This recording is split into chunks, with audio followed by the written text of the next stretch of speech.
ನಮಸ್ಕಾರ, ಎಲ್ಲರಿಗೂ ನಾಗರ ಪಂಚಮಿ ಹಬ್ಬದ ಹಾರ್ದಿಕ ಶುಭಾಶಯಗಳು.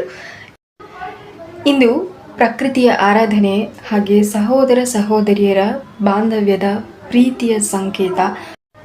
ಹಾಗೆ ಇಂದಿನ ದಿನ ಕೃಷಿ ಸಂಸ್ಕೃತಿಗೆ ಪ್ರತೀಕವಾಗಿ ಕೂಡ ಇದೆ. ಇಂದು ನಾಗಪ್ಪನಿಗೆ ಹಾಲೆ ಪೂಜಿಸುವುದರಿಂದ ಮನೆಯಲ್ಲಿ ಶಾಂತಿ ನೆಮ್ಮದಿ ನೆಲೆಸಿರುತ್ತೆ, ಹಾಗೆ ಸರ್ಪ ದೋಷಗಳು ನಿವಾರಣೆಯಾಗುತ್ತೆ ಅನ್ನೋದು ಕೂಡ ನಮ್ಮ ಹಿಂದಿನವರಿಂದ ನಾವು ರೂಢಿಸ್ಕೊಂಡ್ಬಂದಿರುವಂಥ ಒಂದು ನಂಬಿಕೆಯಾಗಿದೆ.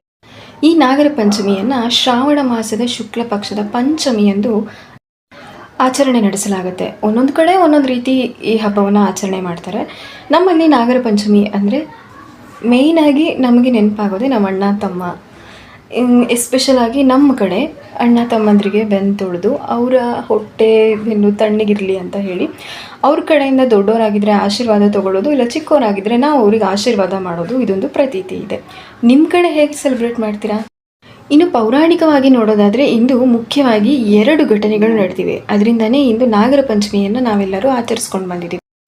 ಅದರಲ್ಲಿ ಒಂದು, ಇಂದು ಕೃಷ್ಣ ಕಾಳಿಂಗ ಮರ್ದನವನ್ನು ಮಾಡಿ ನಾಗಕುಲಕ್ಕೆ ಅಭಯ ಮಾಡಿದ್ದಾದರೆ, ಇನ್ನೊಂದು ಜನಮೇಜಯನ ಸರ್ಪಯಾಗದ ಅಗ್ನಿಗೆ ಇಡೀ ಸರ್ಪಕುಲವೇ ನಾಶವಾಗುತ್ತಿರುವಾಗ ಆಸ್ತಿಕ ಮುನಿ ಅಲ್ಲಿಗೆ ಬಂದು ಜನಮೇಜಯನಿಗೆ ಅಹಿಂಸಾ ಬೋಧನೆಯನ್ನು ಮಾಡಿ ಯಾಗವನ್ನು ತಡಿತಾನೆ.